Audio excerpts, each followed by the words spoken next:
Assalamualaikum warahmatullahi wabarakatuh.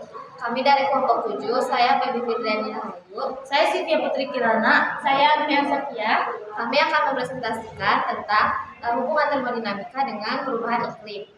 Yang pertama, apa itu termodinamika? Termodinamika adalah hubungan antara suatu sistem, energi, kerja, dan suhu dalam suatu sistem. Nah, termodinamika ini tuh membahas tentang bagaimana perubahan energi dari satu energi ke energi lainnya. Hukum pertama termodinamika menyatakan tentang kekekalan, yaitu tidak dapat diciptakan atau dimusnahkan, tetapi dapat berubah dari satu energi ke energi lain. Contohnya, kayak energi kimia berubah menjadi energi panas atau dari energi listrik menjadi energi cahaya. Hukum keduanya membahas tentang entropi, yaitu ukuran ketidakaturan. Nah, hukum ini tuh menjelaskan bahwa entropi ini tuh hukum ini tuh menyatakan bahwa dalam setiap proses yang terjadi secara spontan, entropi total akan selalu bertambah. Dengan kata lain, semakin lama suatu sistem berjalan, semakin tidak teratur atau tidak semakin tersebar energi. Jadi dapat kita simpulkan, hukum termodinamika itu membantu kita bagaimana mempelajari tentang hubungan energi dengan alam semesta. Hukum pertama menyatakan tentang kekekalan, sedangkan hukum kedua menjelaskan bahwa energi itu tidak dapat menyebar dan tidak dapat digunakan kembali. Contoh termodinamika di kehidupan sehari-hari. Di sini saya mengambil contoh dari penggunaan lampu pijar. Lampu pijar mengubah energi listrik menjadi energi cahaya.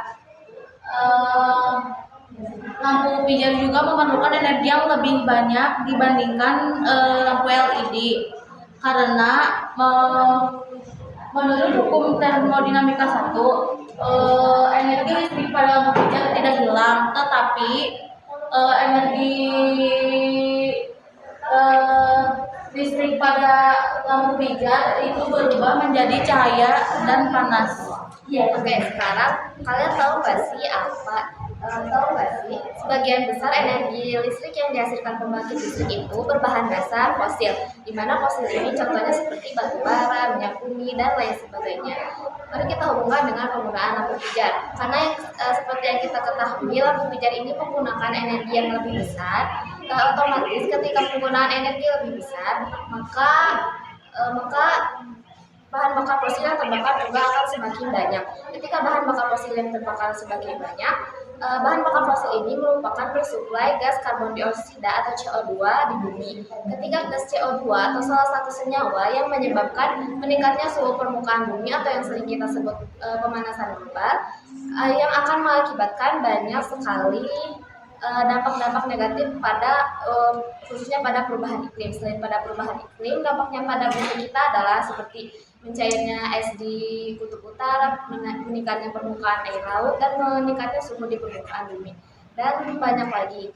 Nah, untuk itu kita punya solusi dari lampu pijar ini, yaitu Jadi solusi yang kami ambil yaitu penggunaan lampu pijar yang diganti oleh penggunaan lampu LED. Kenapa? Karena lampu LED itu selain bermanfaat bagi pengguna, juga bermanfaat bagi lingkungan.